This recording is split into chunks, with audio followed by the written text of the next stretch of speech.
Hello and welcome back to my channel. My name is Rabbi Cass. I'm a Sofer in Muncie, New York. And today's video I want to talk about passing down tefillin from one generation to the next. It's a question that I get a lot. People will all bring in tefillin to the office very often, and it's an older pair of tefillin, either belong to their father or their grandfather, and they want it that their son or grandson should be able to use this pair of tefillin. But before they use it, they want to make sure that it's kosher. So that's the video that we're going to be talking about today. Whether it's a good idea, it's not a good idea, is it possible? It really depends on the period of the tefillin. In most cases, I'll tell you that even if the tefillin were written properly to start with, 50, 60, 80 years ago, chances are with time they did age. And we're going to be talking about that. I'll be showing you some of the examples. But some tefillin, in fact, actually, depending on when exactly it was made, were never kosher to begin with. So we'll be talking about that also, because America in the 1950s and the 60s, there was a lot of very poor quality tefillin that was being sold and that a lot of people had. So we're going to be talking about that versus like the older European tefillin, which a lot of people have. So the first thing you have to realize is that a pair of tefillin is very different than any other Judaica item. If you want to pass down a menorah from one generation to the next, then there's no problem with that, other than maybe it needs to be polished, or if it's a little tarnished over the years. The menorah is fully functional. But the tefillin, because it's such a delicate item, the straps can be worn out, the boxes can be torn out, and the text itself also can be can brown and also age with time, which would not make it fit for use. Like aside from we like to say among ourselves, like the same way you wouldn't try to put on your great grandfather's clothing and pass it down to the bar mitzvah boy, because obviously they're old and they're worn out. The same way you should not try to pass on a pair of tefillin. Now I understand why a lot of people want to pass down a pair of tefillin, because there's a connection, a personal connection between the tefillin that either belong to your father, your grandfather, and you want it should go to the bar mitzvah boy. But unfortunately, as you'll see, that's not always the best thing for the bar mitzvah boy, because of the state that the tefillin that could be in. Obviously, a boy that's turning 13, putting on tefillin for the first time, and we want him to do the mitzvah right. We want him to have a pair of tefillin which will last him a lifetime, and we want him to be fulfilling the mitzvah on the highest level. We don't want to give him something that would be like a car on the last limb, for that to be his vehicle, so to speak, to fulfill the mitzvah for the rest of his life. We want him to do the mitzvah properly, and with that, it's very challenging when it comes to working with older pairs of tefillin. Now, another reason why some people will pass on a pair of tefillin is simply they're just trying to save some money. Like, it's not about the personal connection and the feeling. It's just we have to spend this money. Let's just use an older pair of tefillin. So if somebody's coming from that angle, then we'll be much quicker to just say, the best idea is to just get a fresher pair of tefillin. But if somebody's coming from the angle that they really want to preserve some connection to a relative, then I'll try to work with them as much as possible. Sometimes we can salvage the straps, sometimes we can salvage the boxes, or one of the boxes. It really depends on the status of the tefillin, and sometimes we're only left with the velvet bag. And that's all that's able to be passed down. We put a brand new pair of tefillin in the velvet bag. So the first thing you have to realize is when we're talking about passing down a pair of tefillin from one generation to the next, is what's the right thing to do. Another thing I'll tell somebody, they'll say, well, I really want to have my grandfather's pair of tefillin, and let's say we discover that this pair of tefillin are not kosher, or barely or minimally kosher, the way it's written in the state that they are. I'll ask them to ask yourself, what would your father, it's more common, it's a father to a grandson, so what would your father want your son to have? What if he knows what you know now, that this is the state that is going on, what do you think he would want? Do you think he would want him to have a pair of tefillin which is minimally kosher because of the state of the letters or the straps or the boxes, or do you think he would want him to have a good, proper, kosher pair of tefillin? So that's something you have to ask yourself. I have sometimes the boys themselves, they want their grandfathers. So I had a boy in here not long ago who was like devastated when they gave me the pair of tefillin, and we opened it up, and I showed him how, like, there was a lot of letters fading, and then he was like, what about the straps? And the straps I showed him were starting to crack and things like that. So it's not always an easy decision to make, but sometimes it's the right decision and it's the necessary decision. Now, with that being said, I should tell you, sometimes you have tefillin which they look brand new, like they weren't really used, but they belong to a grandfather. So that's also depending on when the tefillin was made, when it was written. It may or may not have some more obvious and less obvious problems, and that's why it's always best to bring it into a cipher to check it. So I have one pair of tefillin that somebody dropped off.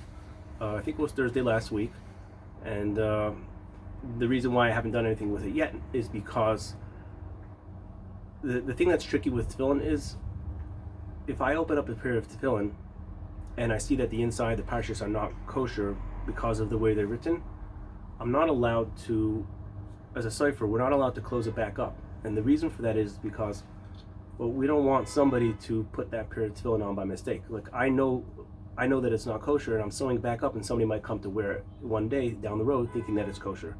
So, especially when it comes to the older pairs of tefillin, sometimes people want to preserve it in the state that they are, closed up, that it looks like a nice pair of tefillin. And I tell people all the time, I can open it up and I can check, and we can try to see what the parsha is, the text inside, what it looks like. But just realize that if we find that it's problematic or not kosher, I will not be able to close it back up, and I'll have to give it back to you disassembled, which means that the parshas will be in a Ziploc bag, and the boxes won't be sewn closed. They'll just be open and everything's loose. So a lot of times people just say, you know what, rather I'll just keep it as a family heirloom. This was my father's. I'd rather hold on to it in its preserved state than to take a chance and take apart the tefillin and not be able to put it back together. So this particular pair of tefillin, somebody brought it in, and I said to him exactly what I told you just now, and he was like, give me a couple of days to think about it. So he just called me today, that he's ready to take the risk. If they're no good, he's just going to buy a new pair of tefillin, but he wants me to open it up, and I thought it would be cool to do an actual video of me opening the tefillin, so you can actually see the tefillin, and I'll give some tips on how you can tell kind of what era the tefillin are from. I'll show you some tefillin. I have some older European tefillin here where the tefillin were well worn, and you can see obviously the problems with the tefillin, that they're warped and the straps are worn out, and the text inside, I'll show you that also, what that looks like, how it's worn out. So those tefillin are more obvious to people that they're no longer fit for use because of the state that they are. They've been well worn for many years. But then you have this pair of tefillin, like this person brought in the other day, and this is what it looks like. So this is a tefillin that was made some point in the 1950s, the 1960s. It's a classic tefillin. I see it all the time. One of the ways you could identify right off the bat is just how it has that shiny paint on it. Today we paint the bottom with a matte paint, and here you see it's with the shiny paint. So that's one, so to speak, a giveaway of what era this tefillin is from. Also the boxes. And now these tefillin, if you look at them, they look quite decent. You see the straps look black.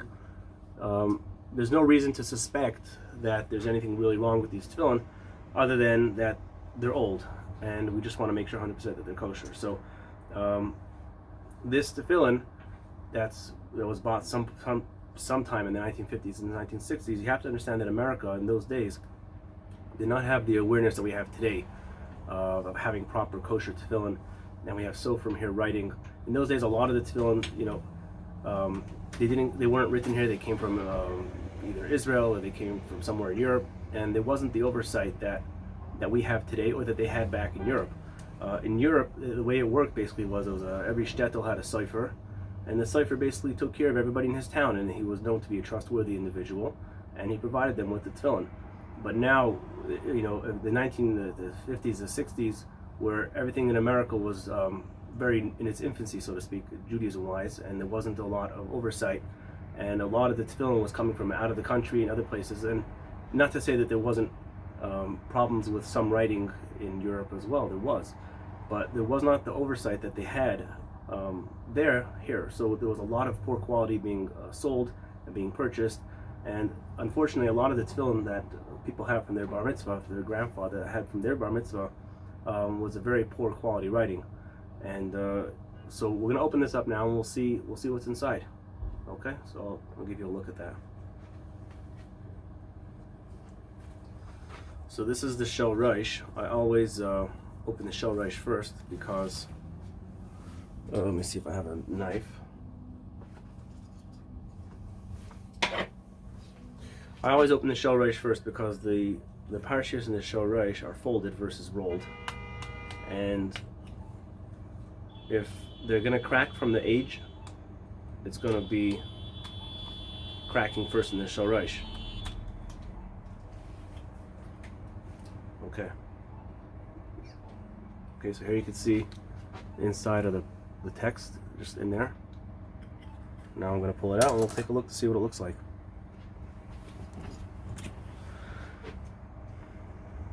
Now sometimes we do get lucky when we'll have a tefillin from this era, from this time, that is written properly, and we'll see what this one looks like.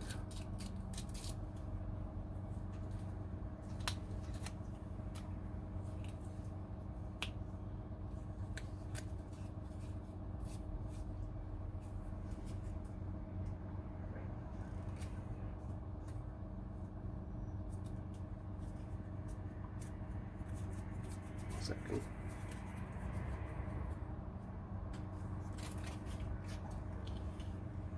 One second.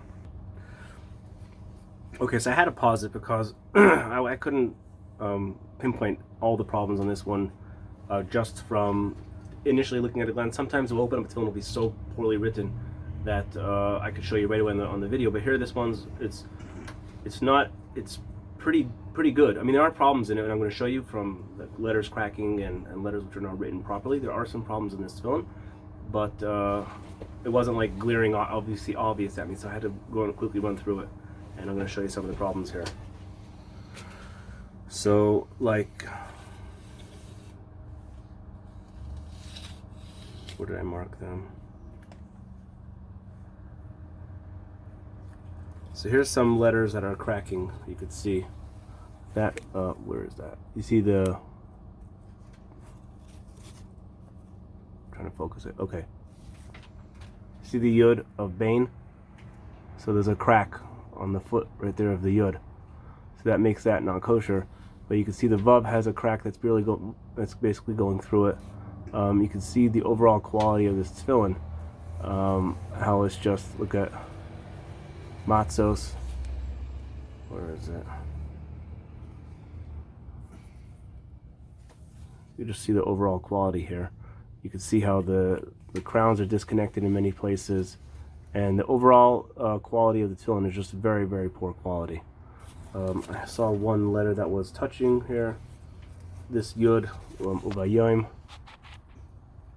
Okay, so this would be an example of a very poorly written tefillin.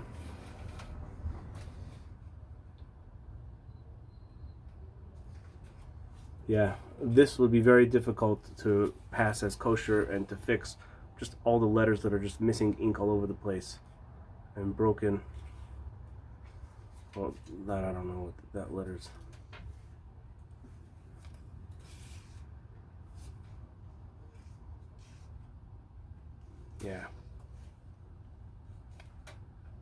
Yeah, so that's this tefillin here. I don't think that this, I mean, I'll take a closer look at it, but that's basically the idea. So these tefillin, and this is pretty good actually. I should show you some of the other things I pull out of tefillin from that era.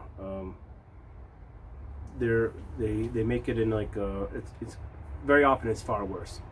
So now the other tefillin which sometimes people will bring in for checking will be tefillin like this. Oh, so I should say, so like in a tefillin like this,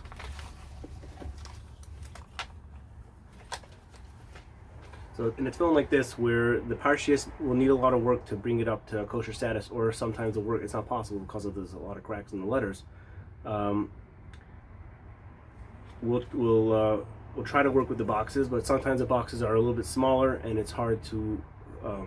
It's not a standard size for today boxes, and we can't necessarily preserve the boxes and just put new text inside, or they'll have to write a custom sized parsha to fit into these bottom.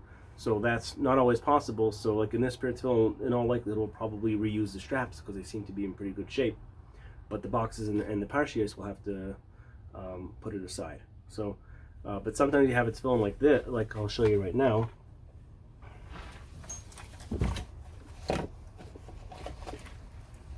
That's tefillin like this, where this is a very, one second. And this is like a very old European pair of tefillin, and the parshias that come out of this, I'll show you what they look like. But you can see that they're all, misshapen, and they got a good running, these tefillin. And the straps, you can see how worn out they are.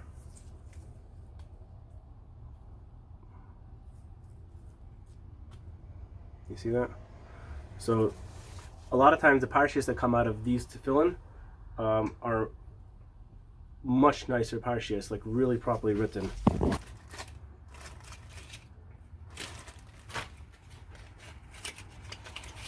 You can see how big these are. So look how beautiful the writing is.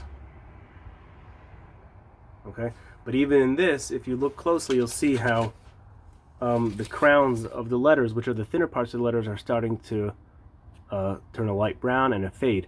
But if you look at the quality of the writing, it's a much different writing. So this is like these are old European tefillin, which are written by a Sofer who obviously knew what he was doing, and they just aged with time. So like the crowns will start to fade, and then sometimes on the thinner parts of the letters we'll also see how they're starting to